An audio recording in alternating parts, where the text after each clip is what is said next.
यहाँ आऊ न ओइ आइयाउ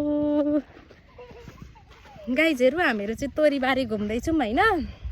अनि तोरीबारी एकदमै इन्ट्रेस्टिङ छ, कति धेरै राम्रो छ हाम्रो तोरीबारी। जस्तो हाम्रो तोरीबारी ढकमक्क भएर फुलेको छ तोरीबारी। वाउ फोटोहरू यस्तो राम्रो छ नि, फोटोसोटो खिच्ने भए हाम्रो गाउँतिर आउनु होला। भिडियो बनाइदिन्छु भनेको आम्मामा। छिटो आऊ आऊ छिटो, म गएको घर आऊ है सानो। अब चाहिँ भर्खर नुहाएको थिएँ मैले। आइयाउ छोरीमा बारी कुदेर लिन जानु पर्यो नि त।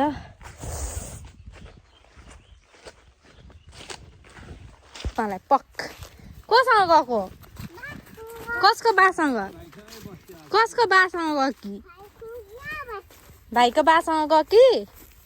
राम यता हेर रुप्पी। छोरी पनि भेटे घटेर जाँदैछु।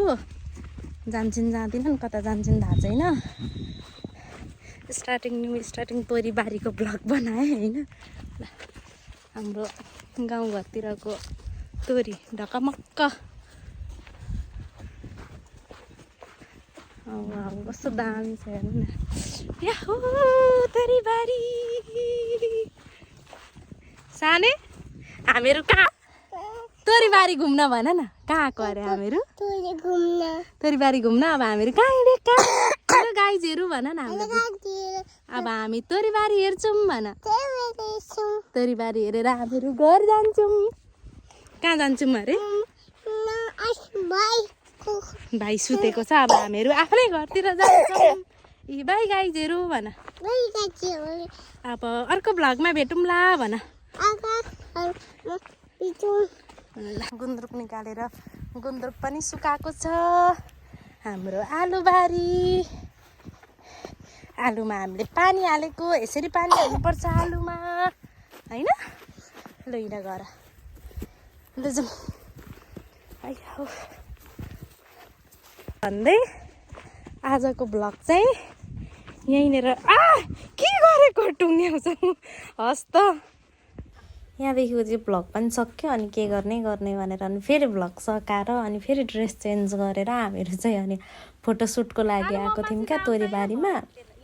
अनि नानीलाई पनि बोलाएर अनि मान्दैन क्या मेरो छोरी त फोटोसुट गर्नको लागि पनि बल्ल चुट्टा गर्न लाएर मेकअपको बक्सा दिएर अनि त्यसरी फोटो भिडियो चाहिँ बनाएँ। फेरि पोस्ट पनि गरौँला, पछि हेर्दै गर्नु होला। अनि राम्रै रमाइलो भएको थियो आज। कति पछि हाम्रो चाहिँ घाम लागेको थियो। अनि छोरीलाई पनि फकाउँदा गरेर बल्ल उसको पनि भिडियो चाहिँ बनाइदिएँ मैले। हेरेन नक्कल पार्दिनँ। अनि उसको पनि भिडियो चाहिँ बनाइदिएँ। बनाउन मान्छे पनि तर माटो खेल्नुपर्छ उसलाई। माटो चाहिँ खेल्न त फेरि अर्गानिक भ्लग एकदम गाउँघरको होइन। गाउँघरमा रमाइलो हुने क्या तोरीको सिजन छ। कति राम्रो तोरी फुलेको क्या। अनि यो चाहिँ मैले मेरो अगाडिकै हो। यो चाहिँ मैले मेरो सासू मम्मीलाई भिडियो बनाउन लगाएको थिएँ क्या। कस्तो बनाइदिनु अब बनाउन आउँदैन नि त मम्मीलाई। आधी टाउको काटिदिएर कस्तो गरेर चाहिँ भए पनि राम्रै बनाइदिनु भएको छ। यति भन्दै आजको भ्लग चाहिँ बाई।